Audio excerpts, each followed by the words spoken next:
Será que todo mundo que está falando de Jesus está verdadeiramente adorando a Deus?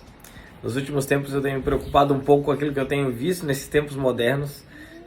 Visto muita gente na internet citando Deus, falando coisas de Deus, o que é ótimo, que a palavra de Deus seja propagada, que os princípios de Deus sejam propagados e muitas pessoas venham conhecê-las. Mas será que as pessoas estão verdadeiramente adorando a Deus, ou se algumas estão assim usando disso para alcançar pessoas, mas na verdade não estão glorificando a Deus? Hoje de manhã, na minha leitura diária da Bíblia, que nas férias a gente tenta intensificar um pouco, eu estava lendo Mateus 2, e Mateus 2,7 fala assim, ó: Então Herodes convocou os sábios em segredo e soube por eles o momento em que a estrela tinha aparecido. E disse a eles: Vão a Belém e procurem o menino com atenção. Quando o encontrarem, voltem e digam-me para que eu vá e também o adore.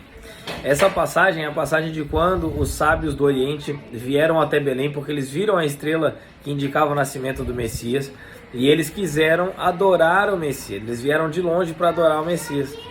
E quando eles chegaram até Herodes, Herodes disse para eles que também queria adorar o Messias, que era para eles descobrirem onde estava o Messias, o menino, para que ele pudesse ir adorá-lo. Só que, na verdade, a intenção dele era outra. A intenção dele era matar Jesus, porque Jesus era o rei dos judeus. Mas o reino de Jesus não era desse mundo. O reino de Jesus é um reino eterno. É um reino muito maior do que um reinado que na época Roma tinha, que era um reino terreno. Então, como eles não tinham esse completo conhecimento, ele ficou com medo e quis matar Jesus para evitar o crescimento de um possível rival.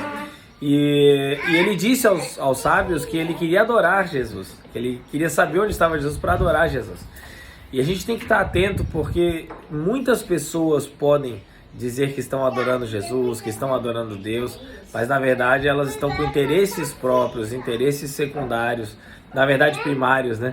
Elas estão com interesses próprios que não são de glorificar e adorar a Deus. E a gente precisa ter cuidado.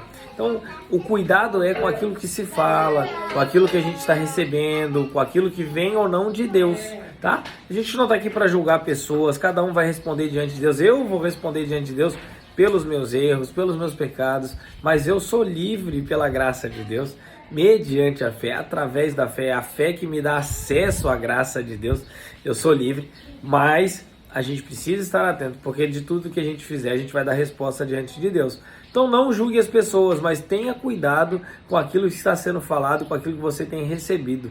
Muitas pessoas estão se aproveitando do Evangelho para atingir o público cristão e entrando com meias verdades, com enganos. Quer ver um dos enganos mais comuns atualmente? Eu estou aqui na internet falando com vocês, mas sabe qual é o maior engano que tem recente? É que você não precisa estar numa igreja, que você não precisa estar envolvido com ninguém, que você não precisa buscar ajuda de ninguém, porque você tem Deus e você pode falar de casa sozinho com Deus, assiste o culto pela internet, isso é suficiente.